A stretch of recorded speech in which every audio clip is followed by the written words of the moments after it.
Hello, my name is Soma Ivana, and I'll be naming the skeletal system today. So first we'll start with the axial skeletal system, which is the main part, the frontal bone, which makes up the cranium. And then right here on the sides, you can see the parietal bone. We'll go right down here to the nasal bone, and right below the nasal bone is the sphenoid bone, which is right here in the middle. Then we'll go right here to the sides where you can see the temporal bone, and then the ethmoid bone, which is to the right and to the left of the nasal bone.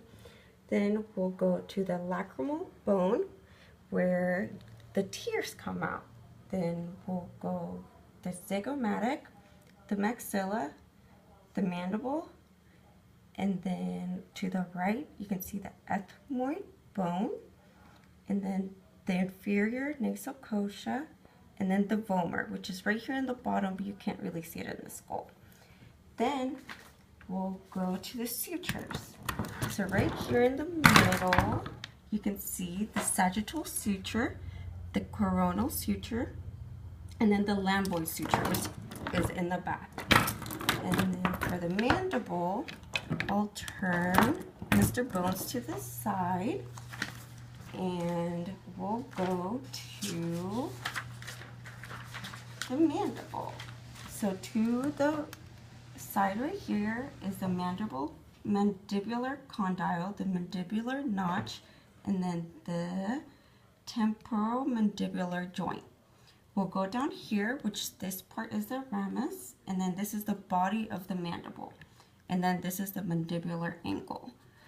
We'll go to the next body part, which is the vertebrae. And then just goes to the back. This is your cervical, your thoracic, and then your lumbar region, along with the sacral area, right down here.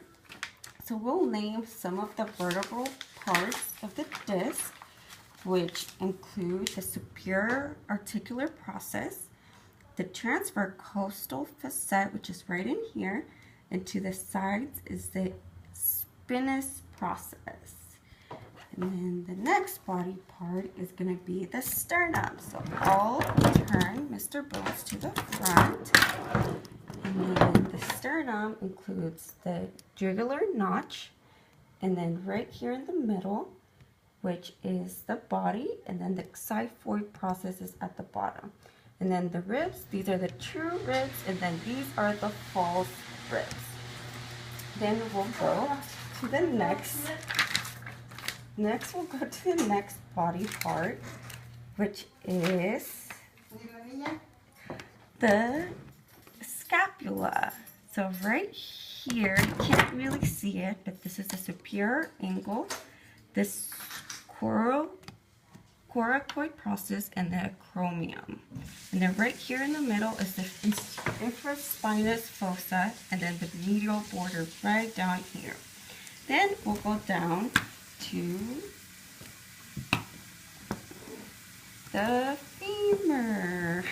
So right in here is the humerus.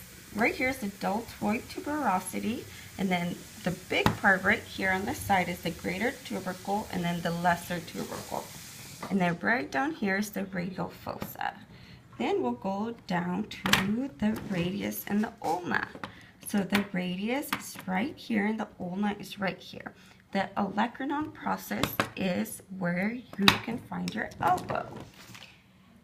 Then we'll go down to the hand, and then right in here are the carpals, and then the metacarpals.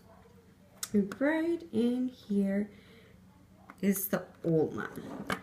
Then we'll go down to the hip area.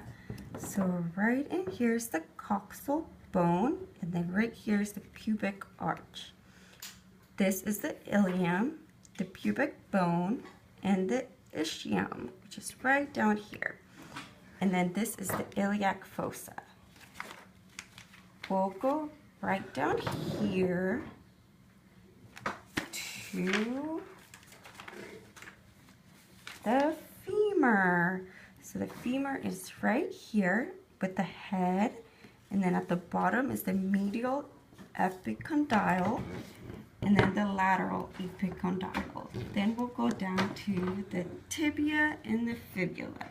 The tibia is right down here, and then the fibula is the smaller one right here on the side. Then we'll go to the phalanges. So these are the tarsals, the metatarsals, and the phalanges, just the smaller ones at the end. And then this is the calcaneus, which is your heel. And that is it.